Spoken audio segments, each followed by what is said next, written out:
So we have come up with a video जिसमें कि आपके साथ we will discuss the 24 hour before things so that you can nail your exam.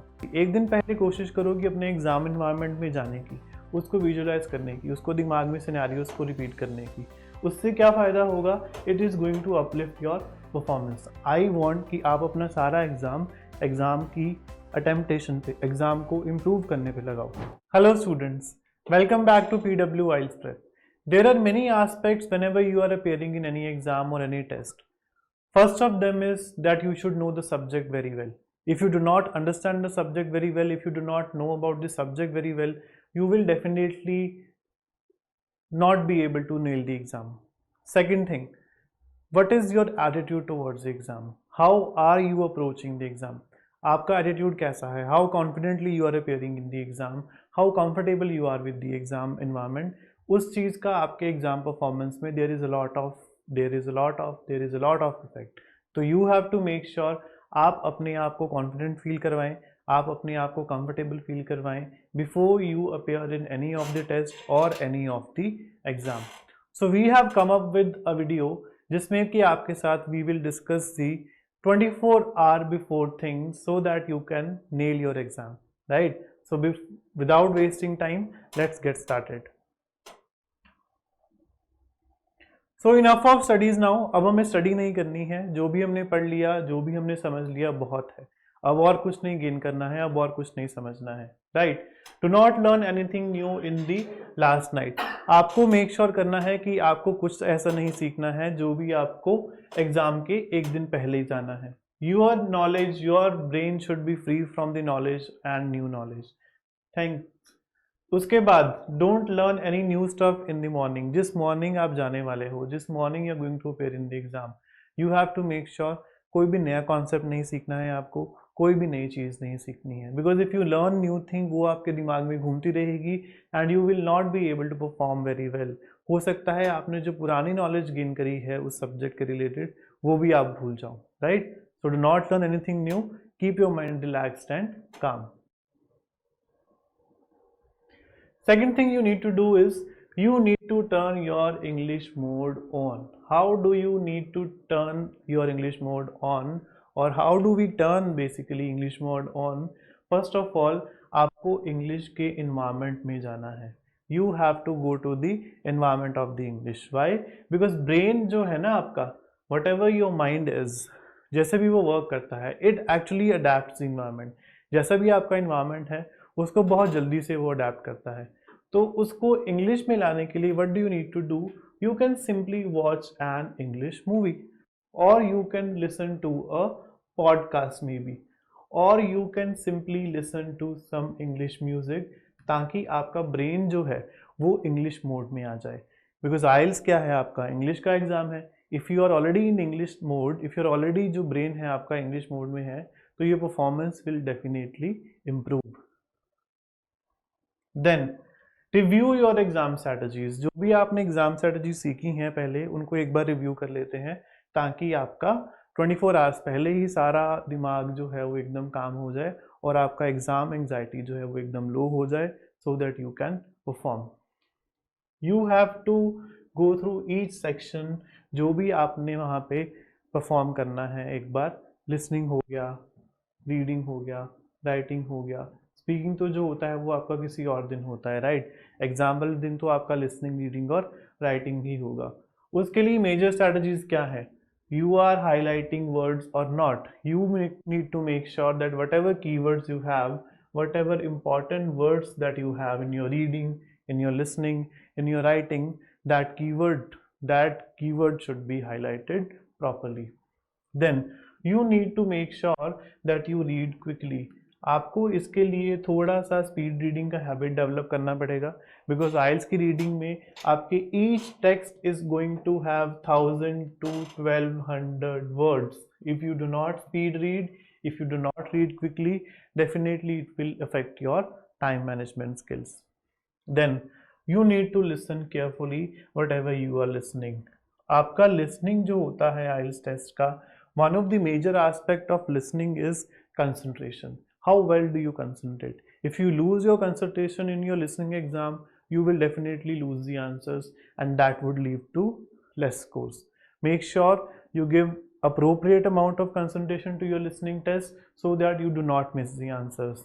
Then writing me, we have always been emphasizing on planning, whether it is your letter, whether it is your task 1 in academic, whether it is a essay. आपको क्या करना है, हमेशा अपने letter writing को, ऐसे writing को plan करना है अच्छे से, ताकि आपका जो भी आइडिया आप देने वाले हो एग्जामिनर को, रीडर को, वो अच्छे से आप लिख सको और उसको अच्छे से ऑर्गेनाइज कर सको। Visualise your exam. Why do we need to visualize your exam basically? एक दिन पहले कोशिश करो कि अपने एग्जाम इन्वायरमेंट में जाने की, उसको विजुअलाइज करने की, उसको दिमाग में सिनेरियोस को रिपीट करने की। उससे क्या फ़ायदा होगा? It is going to uplift your performance. आपका जो भी परफॉर्मेंस होने वाला है ना आपके एग्जाम में, वो ऑटोमेटिकली इंप्रूव हो जाएगा, वो ऑटोमेटिकली अपलिफ्ट हो जाएगा। अपने स्पीकिंग एग्जाम को विजुअलाइज करो। यू हैव ऑलरेडी नोन, आपको हमने बहुत ऑलरेडी बता दिया है कि स्पीकिंग एग्जाम में, लिसनिंग एग्जाम में, राइटिंग एग्जाम में या फिर रीडिंग एग्जाम में आपका कैसा इन्वायरमेंट रहने वाला है। ट्राई टू विजुअलाइज कि आपका स्पीकिंग का एग्जाम जो है वो कैसे होने वाला है। वो कैसे कर सकते हो आप? You should examine, you should think how are you entering the room.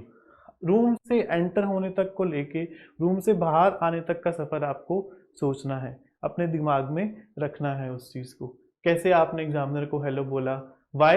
Because it will make you feel confident, and if you are confident तो आपका आधा गेम तो वहीं पे खत्म हो जाएगा एग्जाम का, राइट? विजुअलाइजेशन का और क्या फायदा है? It creates a sense of familiarity. जो भी एक्टिविटी, जो भी चीज़ आप करने वाले हो, आप उससे जब एक बार फेमिलियर हो जाओगे तो आपका एंग्जाइटी लेवल तो ऑलरेडी डाउन हो जाएगा if you are familiar with the thing. It will help you keep calm during your exam. जो भी आपका एग्जाम है, जितना भी आपका एग्जाम है, थ्रू आउट द एग्जाम आप बहुत ही काम फील करोगे, आप बहुत ही रिलैक्स फील करोगे। Now get ready. On the test day what do you need to do? First thing that you need to do is to find your passport. You have to carry your original passport, but I would recommend कि आप एक photo copy भी अपने साथ carry करो। Why? Because this is just for the safety purposes. If you have it, it is going to be an added advantage. Second thing, print the booking confirmation.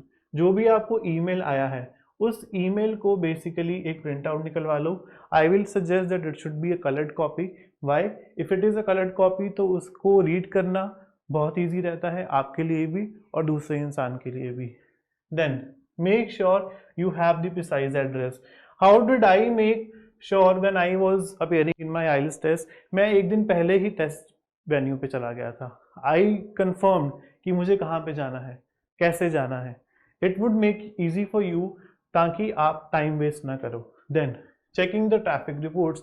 Whenever you add any location on Google Maps, तो वो already आपको क्या करता है, traffic का map, traffic का time include करके ही सजेस्टेड टाइम देता है, राइट? तो you should check on that. Then leave all the valuables at home. कोशिश करो जो भी आपकी महंगी चीज़ें हैं, जो भी आपकी एक्सपेंसिव चीज़ें हैं, उनको घर पे रख के जाओ, because that is again going to lessen your anxiety. Then prepare pencils and erasers. वैसे तो आपको स्टेशनरी वहाँ पे सारा मिलने वाला है, but sometimes we are not so comfortable with the stationery that is provided to us, क्योंकि हमें आदत होती है किसी स्पेसिफिक पेंसिल से लिखने की, किसी स्पेसिफिक पेन से लिखने की, किसी स्पेसिफिक इरेजर को यूज़ करने की। तो मेक श्योर आपका जो भी स्टेशनरी है वो पहले से ही आप रेडी रखो, ताकि आपको लास्ट मोमेंट पे कोई दिक्कत ना हो, right? Then if you can, I would highly recommend that you work out. Why? Because when we work out तो blood flow in our body improves. If blood flow in the body improves, तो आपका body जो है, आपका mind जो है, वो सारा connect हो जाता है आपस में। If it is connected, it is definitely going to help you improve your exam performance. कैसे? You can simply go for a jogging. आधा घंटा, 15 मिनट, 20 मिनट के लिए जॉगिंग पे जाओ, it will improve your energy. Then maybe you could go and hit the gym. उससे क्या फ़ायदा होगा? Again same thing, body and mind will be connected and आपका एग्जाम परफॉर्मेंस जो है that will improve. Make sure कि आपका जो ब्लड फ्लो है वो आपके मसल्स को हो, वो आपके ब्रेन को ना हो। Why? Because if the blood flow is to the brain, you will definitely feel anxious, and if you are anxious तो definitely आपका score जो है वो affect होगा, आपका performance जो है वो affect होगा. That confidence, that anxiety has to go away if you want to perform better in your exam. Points to remember: get a sound sleep one night before. एक रात पहले टाइम पे सो, जल्दी सो जाओ, सो दैट आपका sleep जो है वो अच्छे से कंप्लीट हो जाए, पूरा हो जाए, 8 आवर्स का हो जाए at least. Then get up early on the test day.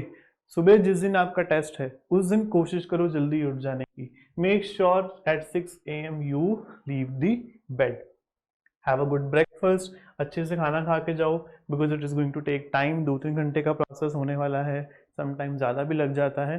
तो make sure you have your meals. Do not have any large drinks before the exam.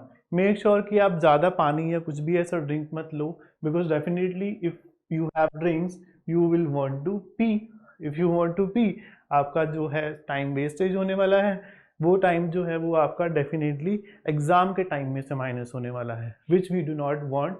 I want कि आप अपना सारा एग्जाम की अटेम्प्टेशन पे, एग्जाम को इम्प्रूव करने पे लगाओ. So that's all about your points to remember before 24 hours. I hope you remember these points. I hope you do well in your exam. All the best. Keep learning. Bye bye. Take care.